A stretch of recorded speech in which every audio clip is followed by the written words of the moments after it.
Hello everyone, welcome back to our channel. Today I am going to show you how to use Cash App at a gas station without your card. Super easy and quick.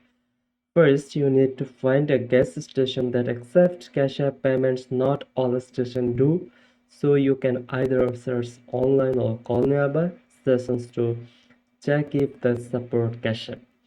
Once you find one, open your Cash App and tap the payments icon. That's the dollar signs on the home screen. Next, tap the QR scanner at the left corner. Use it to scan QR code at the gas station's payment terminal as like this. Follow the instruction and your screen to complete the payment. If the gas station accepts Cash App but doesn't have a QR code, you can also pay by sending money directly to their cash tag. Just enter their Cash-Tag's username,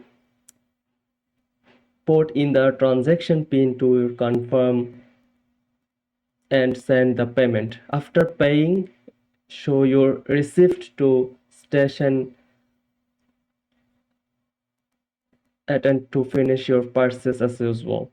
That's it for today. If you found this guide helpful, don't forget to subscribe to our channel. Thanks for watching and see you in the next one.